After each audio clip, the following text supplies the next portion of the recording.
राजस्थान के टोंक सवाई माधोपुर लोकसभा सीट पर प्रचार के लिए पहुंचे प्रधानमंत्री नरेंद्र मोदी ने हनुमान जयंती पर बजरंगबली की जय जयकार की।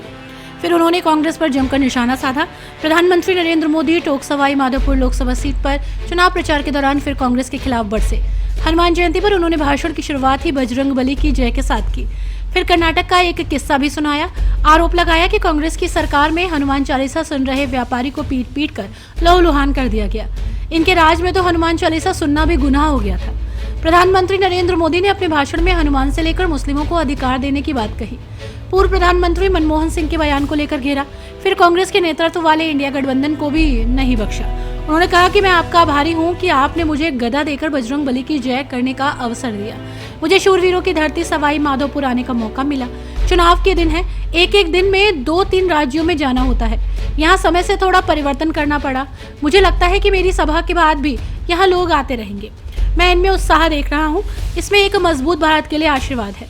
प्रधानमंत्री नरेंद्र मोदी ने कहा कि 2011 में कांग्रेस ने SC/ST को मिला अधिकार छीनकर मुस्लिमों को देने का प्रयास किया। कांग्रेस ने संविधान की परवाह नहीं की। बाबा साहब डॉक्टर भीमराव अंबेडकर की परवाह नहीं की। जब कर्नाटक में बीजेपी की सरकार बनी तो पहला काम किया कि धार्मिक आधार पर आरक्षण खत्म कर दिया। कांग्रेस और इंडिया अलायंस जब सत्ता में थे तो ये लोग दलितों और पिछड़ों के आरक्षण में सेंधमारी करते और वोट बैंक पॉलिटिक्स के लिए उसकी खास जमात को आरक्षण देना चाहते। संविधान इसके खिलाफ है। मैं कांग्रेस से पूछना चाहता हूं कि कांग्रेस ये ऐलान करेगी कि इस संविधान में दलितों और पिछड़ों के आरक्षण को कम करके मुसलमानों को नहीं बांटेगी। भारत माता की, भारत माता की, भारत माता की।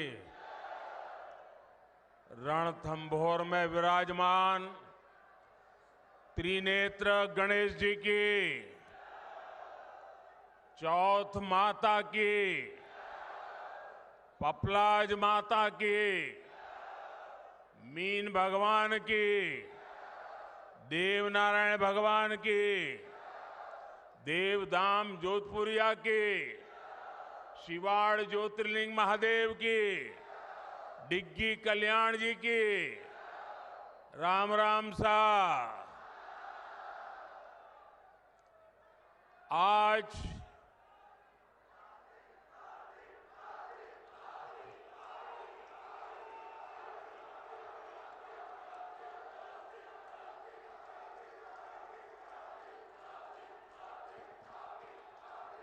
अभी से इतना जोर दिखाओगे तो मेरा भाषण पूरा होता होता थक जाओगे।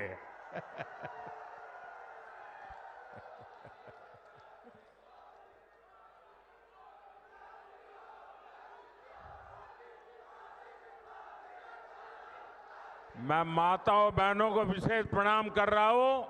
वो आज और जुस्से में दिख रही है।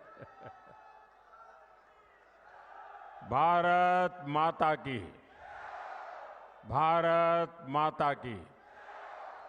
भैया, आपका प्यार, आपके आशीर्वाद, आपके उत्साह सब कुछ मुझे पहुंच गया।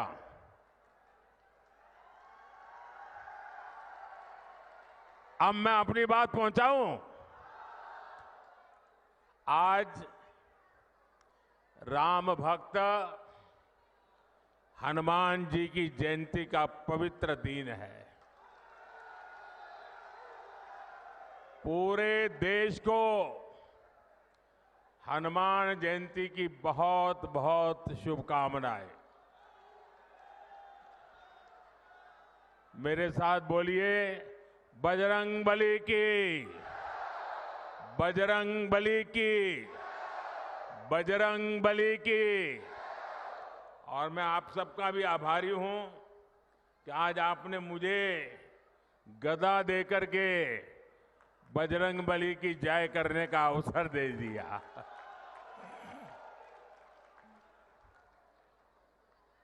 महावीर, वीरों के वीर बजरंगबली की जयंती पर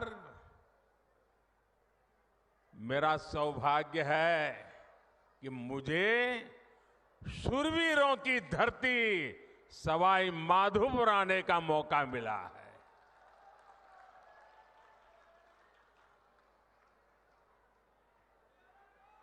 चुनाव के दिन है, एक दिन में 2-2, 3-3 स्टेट में जाना होता है और इसलिए सभा के समय से भी पहले यहां सभा का समय मैंने दे दिया था और मैं देख रहा हूं वहां से हुजूम का हुजूम अभी आ ही रहा है, पूरा जुलूस वहां से आ रहा है।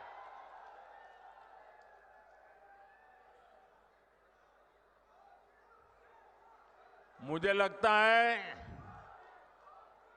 लगता है कि मेरी सभा पूरी होने के बाद भी लोग आते रहेंगे, तो जो अभी पहुंच नहीं पाए हैं, रास्ते में दिख रहे हैं, मैं उनकी क्षमा मांगता हूं, क्योंकि मुझे तो इंतजार नहीं कर सकता, आगे चलना पड़ेगा। लेकिन ये मैं जो उत्साह देख रहा हूं उसमें एक मजबूत भारत के लिए आशीर्वाद है। इसलिए हर तरफ यही गूंज है, फिर एक बार, फिर एक बार, फिर एक बार। साथियों, हमारे राजस्थान ने सदियों से सीमा पर खड़े मजबूत प्रहरी की तरह देश की रक्षा की है। राजस्थान ये बखूबी जानता है कि सुरक्षित राष्ट्र और स्थायी सरकार ये कितनी जरूरी होती है। इसलिए चाहे 2014 हो या 2019 हो, राजस्थान ने एकजुट होकर देश में भाजपा की ताकतवर सरकार बनाने के लिए अपना आशीर्वाद दिया था। आपने 25 की 25 सीटें भाजपा को जीत करके झोली भर दी थी। एकजुटता ही, एकता ही राजस्थान की सबसे बड़ी पूंजी है। याद रखिएगा, जब जब हम बंटे हैं तब तब देश के दुश्मनों ने फायदा उठाया है। अब भी राजस्थान को बांटने की, यहां के लोगों को बांटने की पूरी कोशिशें हो रही हैं। इससे राजस्थान को सावधान रहने की जरूरत है। साथियों, एक स्थिर और ईमानदार सरकार देश के विकास के लिए क्या कुछ कर सकती है, ये पिछले 10 वर्षों में सबने देखा है। भारत आज दुनिया की सबसे तेजी से बढ़ती हुई बड़ी अर्थव्यवस्था है। पिछले 10 साल में 25 करोड़ लोग गरीबी से बाहर निकले हैं। ये बहुत बड़ा काम हुआ है। इतना बड़ा काम कैसे संभव हुआ? कैसे हुआ ये? इतना बड़ा काम कैसे संभव हुआ?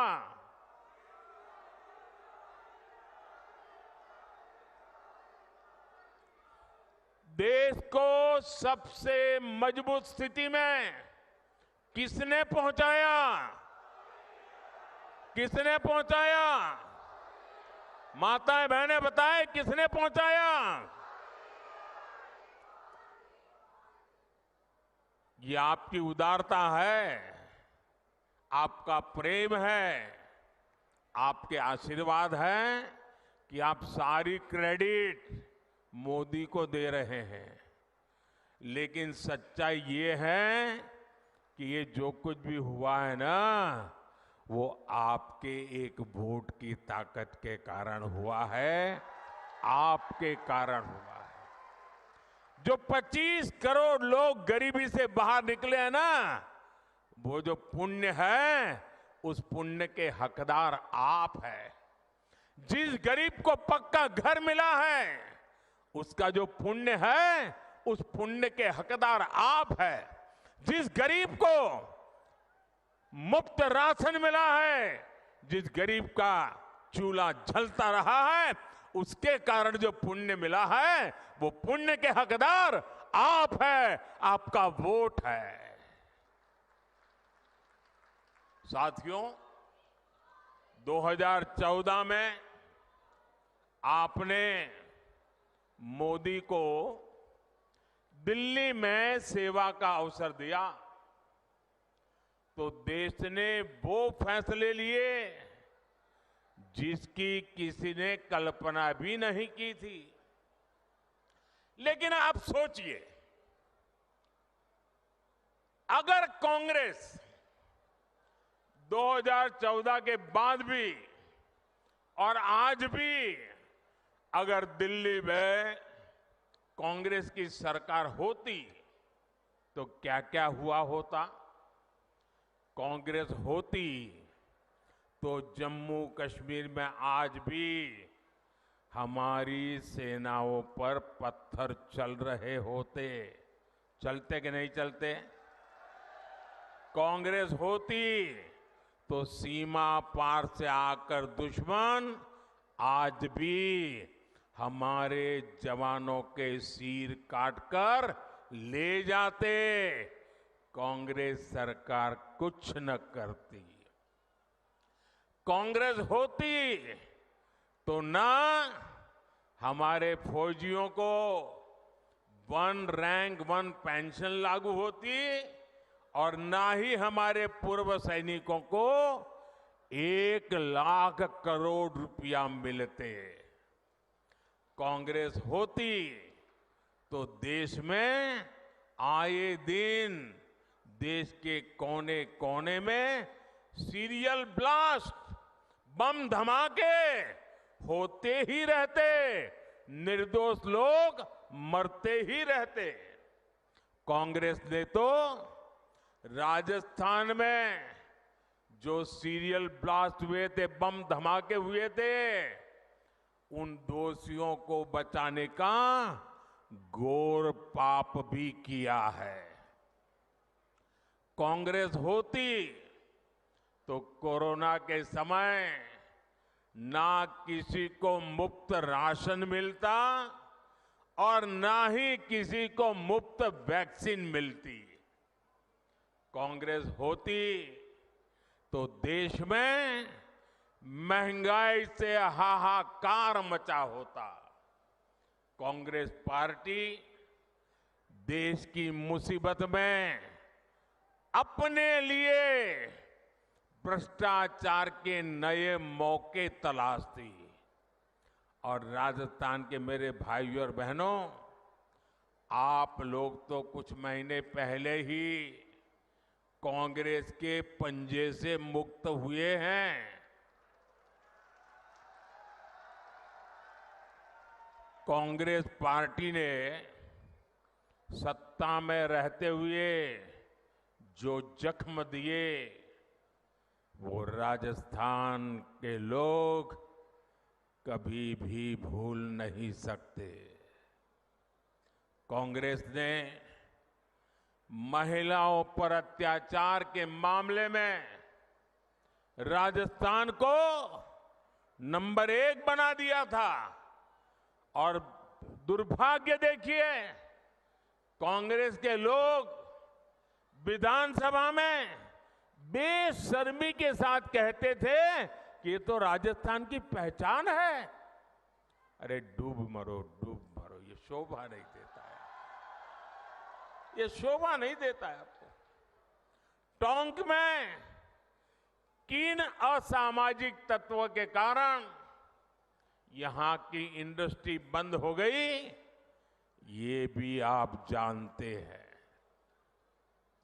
लेकिन आपने हमारे भजनलाल जी को सेवा करने का मौका दिया है और जब से भजनलाल जी और उनकी टीम काम पे लगी है, माफिया, अपराधी राजस्थान छोड़कर भागने पर मजबूर है।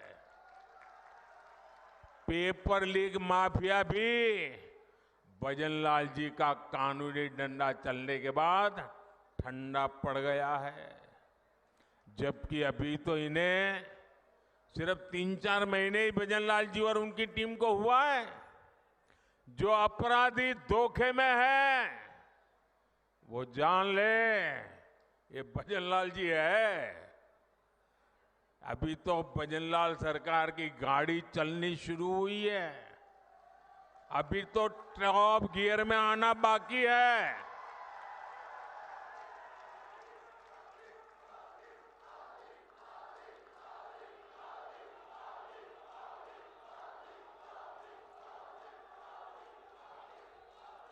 साथियों, आज हनुमान जयंती पर आपसे बात करते हुए मुझे कुछ दिन पहले की एक तस्वीर भी याद आ रही है। हो सकता है आप में से बहुतों तक ये खबर नहीं पहुंची होगी, मीडिया का काम था ये बात पहुंचाए, लेकिन नहीं पहुंचाई होगी। वो तस्वीर है कांग्रेस के शासन वाले कर्नाटका की। कुछ दिन पहले वहां एक छोटा दुकानदार, उसको सिर्फ इसलिए बुरी तरह से पीटा गया, लहूलुहान कर दिया गया, क्योंकि वो अपनी दुकान में बैठे बैठे हनुमान चालीसा सुन रहा था। ये कांग्रेस की कर्नाटका की सरकार का काम देखिए। अपनी छोटी सी दुकान में एक गरीब आदमी भक्ति भाव से प्रभु हनुमान जी का स्मरण करते हुए हनुमान चालीसा सुन रहा था, उसको लहूलुहान कर दिया गया। आप कल्पना कर सकते हैं, कांग्रेस के राज में हनुमान चालीसा सुनना भी गुनाह हो जाता है। कांग्रेस के राज में अपनी आस्था का पालन करना भी मुश्किल हो जाता है और राजस्थान तो खुद इसका भुक्तभोगी रहा है। अब सीधी सीधी बात है, जब उनके पार्टी, उनके सारे नेता प्रभु राम का मंदिर बने, प्रभु राम का प्राण प्रतिष्ठा का अवसर हो, मंदिर के लोग जाके रूबरू में आने के लिए निमंत्रण दे, सम्मान पूर्वक निमंत्रण दे और पब्लिकली उस निमंत्रण को ठुकरा दिया जाए, तो उनके चेले चपाटे भी हनुमान चालीसा करने वालों को पीटेंगे कि नहीं पीटेंगे भाइयों?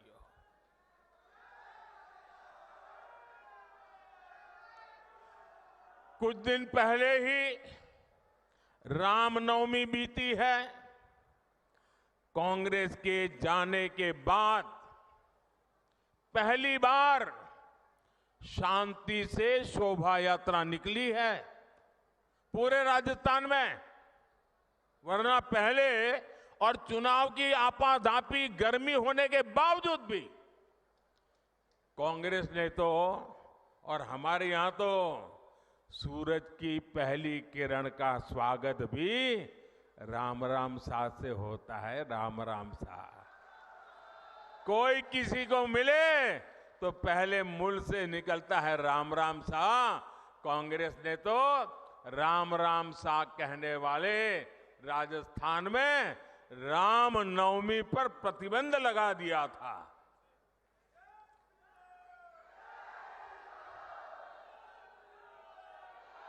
और हमारे किरोड़ी लाल ऐसे हर मुद्दे पर लड़ाई लड़ते थे।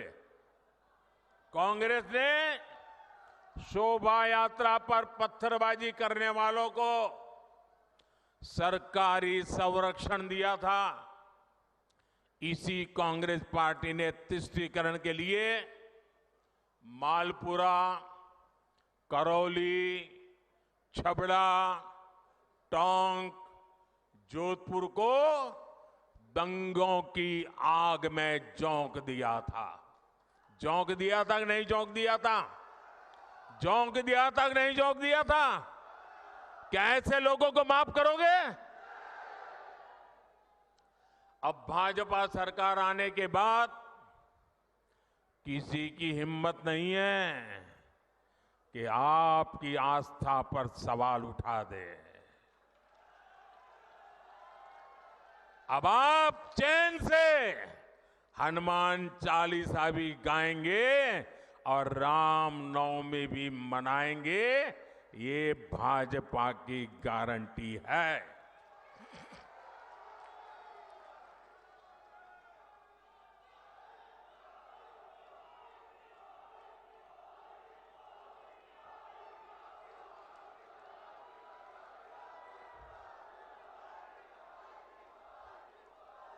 साथियों, अभी परसों जब मैं राजस्थान आया था तो मेरा एक 1.5 मिनट का भाषण, 90 सेकंड का भाषण, और मैंने कुछ सत्य देश के सामने रखा और पूरी कांग्रेस और इंडी गठबंधन में ऐसी भगदड़ मची है, ऐसी भगदड़ मची है। मैंने सत्य रखा देश के सामने। कांग्रेस आपकी संपत्ति छीनकर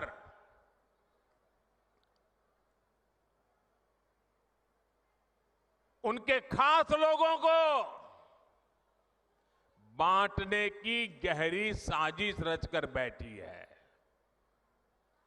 2-3 दिन पहले मैंने कांग्रेस की इस वोट बैंक की राजनीति, तुष्टीकरण की राजनीति का पर्दाफाश किया था। इससे कांग्रेस और उसको सिस्टम में उनको इतनी मिर्ची लगी है, इतनी मिर्ची लगी है कि वो हर तरफ गालियां देने में टूट पड़े हैं। जो आए वो मोदी को गाली दे रहा है। मैं कांग्रेस से जानना चाहता हूं, आखिर कांग्रेस सच्चाई से इतना डरती क्यों है? कांग्रेस क्यों अपने नीतियों को ऐसे छिपाने में लगी है? जब आपने नीति बनाई है, निर्णय लिया है, तो अब जब मोदी जी ने खुल करके राज रख दिया, आपका हिडन एजेंडा बाहर आ गया, तो अब कांप रहे हो? अरे हिम्मत है तो स्वीकार करो, हम आपसे मुकाबला करने के लिए तैयार हैं।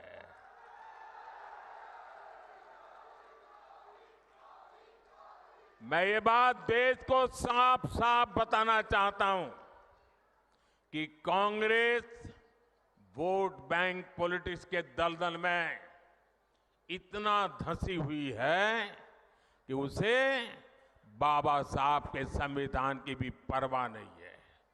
और आपको पता होगा, उन्होंने मैनिफेस्टो में तो लिखा है कि आपकी संपत्ति का सर्वे करेंगे। हमारी माताओं बहनों के पास जो स्त्री धन होता है, जो मंगलसूत्र होता है, उसका सर्वे करेंगे। और फिर उनके एक नेता ने तो भाषण में कहा, एक्सरे किया जाएगा, एक्सरे किया जाएगा। मतलब आपके घर में अगर बाजरे के अंदर डिब्बे में भी कुछ रखा है तो वो भी एक्सरे करके खोजा जाएगा। दीवार में कहीं रखा है तो उसको भी एक्सरे करके खोजा जाएगा। पूरा एक्सरे करने वाले की घोषणा की है और उनके नेता ने पब्लिकली कहा है।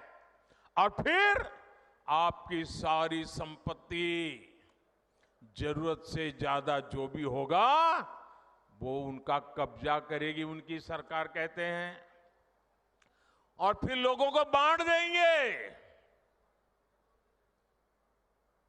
अगर आपके पास 2 घर है, यहां गांव में घर है, और बच्चों के लिए आपने जयपुर जोधपुर में अगर एक छोटा फ्लैट ले लिया है, तो एक्सरे करेंगे कि भाई 2 घर है, एक वापस दो, सरकार को दे दो। बताइए आपको मंजूर है क्या? ये मंजूर है क्या? क्या स्त्री धन पर हाथ लगा सकते हैं क्या? क्या मंगलसूत्र पर हाथ लगा सकते हैं क्या? ये पंजे की ये ताकत, भाइयों बहनों, राजस्थान में से एक भी पंजा बचना नहीं चाहिए भाइयों। अब देखिए, कांग्रेस पार्टी ने संविधान के साथ, बाबा साहब आंबेडकर के दिए हुए संविधान के साथ किस प्रकार से खिलवाड़ करने की कोशिश की। इस देश के में जब संविधान बना तब धर्म के आधार पर आरक्षण का घोर विरोध हुआ था, ताकि हमारे एससी, एसटी, ओबीसी समुदाय को सुरक्षा मिलती रहे। लेकिन उन्होंने, मनमोहन सिंह जी ने भाषण किया था और उस सभा में मैं मौजूद था मुख्यमंत्री के नाते, मुस्लिमों का देश के संसाधनों पर पहला हक है, ये मनमोहन जी का बयान है। और ये संयोग नहीं था, और ये अकेला बयान नहीं था। कांग्रेस पार्टी की सोच हमेशा से तुष्टीकरण की रही है, वोट बैंक की राजनीति की रही है। 2004 में जैसे ही कांग्रेस की केंद्र में सरकार बनी, उसके सबसे पहले किए गए कामों में था, सबसे पहला काम था चुनाव जीतने के बाद, आंध्र प्रदेश में एससी, एसटी के रिजर्वेशन में से कमी करके मुसलमानों को रिजर्वेशन देने का प्रयास। ये एक पायलट प्रोजेक्ट था जिसे कांग्रेस पूरे देश में आजमाना चाहती थी। 2004 से 2010 के बीच कांग्रेस ने 4 बार आंध्र प्रदेश में मुस्लिम रिजर्वेशन लागू करने की कोशिश की, लेकिन कानूनी अड़चनों की वजह से, सुप्रीम कोर्ट की जागरूकता के कारण वो अपने मंसूबा जो लेके चले थे वो पूरे नहीं कर पाए। 2011 में कांग्रेस ने इसे देश में लागू करने की कोशिश की। एससी, एसटी को और ओबीसी को मिला हुआ अधिकार छीन करके वोट बैंक की राजनीति के लिए औरों को देने का खेल किया। कांग्रेस ने इतने प्रयास ये जानते बूझते किए कि ये सब संविधान की मूल भावना के खिलाफ था, लेकिन कांग्रेस ने संविधान की परवाह नहीं की, बाबा साहब आंबेडकर की परवाह नहीं की। जब कर्नाटका की बीजेपी सरकार ने, जब हमें मौका मिला तो हमने पहला काम किया, उन्होंने जो एससी, एसटी से छीन करके मुस्लिम कोटा निकाला था उसको हमने खत्म कर दिया और जिनका हक था उनका हित सुरक्षित रखा। तो कांग्रेस पूरे देश में आग बबूला हो गई। ये मोदी समझता क्या है? अरे मोदी संविधान को समझता है, मोदी संविधान को समर्पित है, मोदी बाबा साहब आंबेडकर की पूजा करने वाला व्यक्ति है।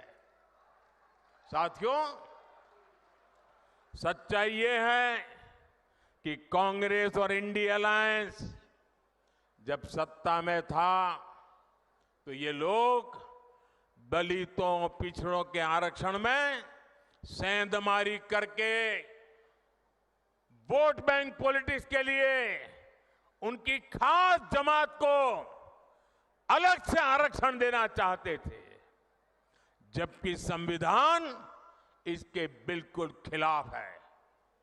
आरक्षण का जो हक बाबा साहब ने दलित, पिछड़ों और आदिवासियों को दिया, कांग्रेस और इंडिया अलायंस वाले उसे मजहब के आधार पर मुसलमानों को देना चाहते थे।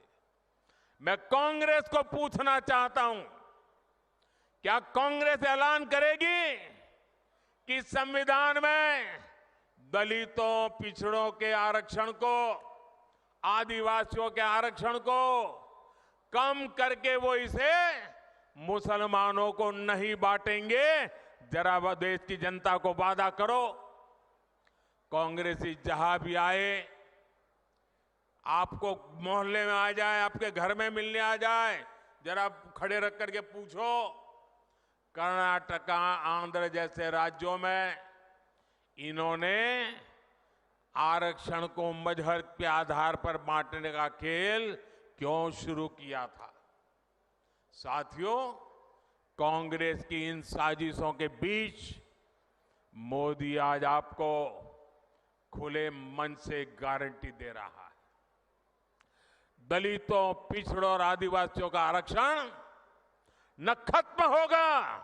ये मोदी की गारंटी है। आरक्षण न खत्म होगा और न ही उसे धर्म के नाम पर बांटने दिया जाएगा। ये मोदी की गारंटी है। 2020 में आरक्षण की संवैधानिक समय सीमा खत्म हो रही थी और उस समय आपने मोदी को सेवा के लिए बिठाया हुआ था। ये मोदी है जिसने दलितों, आदिवासियों का आरक्षण और 10 साल के लिए बढ़ा दिया था। साथियों, कांग्रेस कभी भी विकास के मुद्दे पर चुनाव नहीं लड़ती। कांग्रेस पार्टी ने इतने दशकों तक आपको पीने के साफ पानी जैसी जरूरत तक से वंचित रखा। बीजेपी सरकार ने हर घर जल पहुंचाने के लिए जल जीवन मिशन शुरू किया, लेकिन राजस्थान में कांग्रेस सरकार ने उसमें भी हजारों करोड़ रुपए का भ्रष्टाचार कर दिया। कांग्रेस ने राजस्थान के लिए सबसे जरूरी ERCP प्रोजेक्ट को भी पास नहीं होने दिया। ये भाजपा सरकार ने, हमारे भजन लाल जी की मेहनत ने 3 महीने के अंदर ही ERCP परियोजना को पास कर दिया। ERCP का बहुत बड़ा लाभ टोंक, सवाई माधोपुर को मिलने वाला है। इसका बड़ा लाभ यहां के किसानों को होगा। यहां सवाई माधोपुर, टोंक जिले में PM किसान सम्मान निधि के करीब 1100 करोड़ रुपए सीधे ट्रांसफर किए गए हैं। राजस्थान में गेहूं का समर्थन मूल्य भी बढ़ाया गया है। साथियों, कांग्रेस को आधुनिक इंफ्रास्ट्रक्चर के निर्माण से भी एलर्जी है। ये बीजेपी है, आज पूरे देश में आधुनिक इंफ्रास्ट्रक्चर बना रही है। देश का सबसे बड़ा दिल्ली मुंबई एक्सप्रेसवे सवाई माधोपुर से होकर के गुजर रहा है। सरकार ने जयपुर सवाई माधोपुर रेलवे लाइन के दोहरीकरण की मंजूरी भी दे दी है। हमने दौसा गंगापुर सिटी से जुड़ी हुई रेलवे लाइन का दशकों से लंबित काम भी पूरा किया। इस क्षेत्र में इलाज की बेहतर सुविधाओं के लिए एक मेडिकल कॉलेज भी बनाकर तैयार हो रहा है।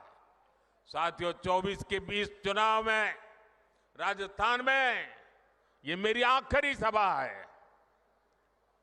अब 26 अप्रैल को अगले चरण का मतदान है। बीते दिनों मुझे राजस्थान के अलग अलग क्षेत्रों में जाने का मौका मिला है। अब कल शाम को तो शायद आपका प्रचार अभियान भी पूरा हो जाएगा।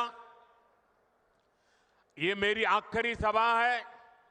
राजस्थान के मध्य सभी क्षेत्रों के लिए मैं उनके आशीर्वाद की कामना करता हूं, अधिकतम मतदान की कामना करता हूं। शादी ब्याह के दिन है, गर्मी भी बहुत है और ऐसे में हम राष्ट्र कर्तव्य न भूले, लोकतंत्र के हमारे दायित्व को न भूले, अधिकतम वोट करें, ये मेरा आग्रह रहेगा। आपने मुझे राजस्थान की यात्रा में मैंने देखा है, भरपूर आशीर्वाद दिया है। ये आपका ये आशीर्वाद मेरी पूंजी है। आपके सपने मेरे अपने हैं। विकसित भारत के सपने को पूरा करने के लिए मेरा भी हर पल, हर क्षण देश के लिए है। इसलिए 24/7 मैं 2047 के लिए काम कर रहा हूं। और बीते 10 वर्षों में जो काम हुआ है वो तो एक केवल ट्रेलर है। अगले 5 वर्षों में हमें देश को, राजस्थान को बहुत आगे लेकर जाना है। मेरा अनुरोध है, आप रिकॉर्ड संख्या में कमल के आगे का बटन दबाकर भाई सुखबीर सिंह जौनपुरिया समेत सभी बीजेपी उम्मीदवारों को संसद में भेजें।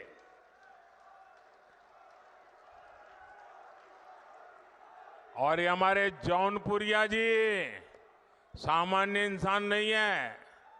मैं पार्लियामेंट में उनको कहता रहता था कि ये जौनपुरिया नहीं, ये तो जानपुरिया है। ये जान भर देते हैं, जहां भी पहुंचते हैं जान भर देते हैं। ऐसे हमारे जौनपुरिया जी को, और आपका एक एक वोट सीधा मोदी को जाने वाला है। और मोदी आपके पास वोट मांगने आया है। आपको एक और काम करना है, करोगे? करोगे? घर घर जाकर कहना, मोदी जी आए थे, हर परिवार के लोगों को मोदी जी ने प्रणाम भेजा है, मेरा प्रणाम पहुंचा दोगे? मेरे साथ बोलिए, भारत माता की, भारत माता की। जो लोग अभी भी आ रहे हैं, मैं पहले से उनकी क्षमा मांगता हूं। मुझे जल्दी जाना पड़ रहा है, इसलिए मैं उनका इंतजार कर रहा हूं। ऐसा संभव नहीं था। फिर भी ये प्यार कम नहीं है जी। इतना बड़ा मैं लगातार देख रहा हूं, जुलूस आता ही चला जा रहा है। मैं फिर से उनका क्षमा मांगता हूं भैया। वो इतनी मेहनत करके इतनी धूप में आए हैं, लेकिन पहुंच नहीं पाए। मैं सर झुका करके उनको प्रणाम करता हूं, क्षमा मांगता हूं। बोलिए भारत माता की, भारत माता की। बहुत बहुत धन्यवाद।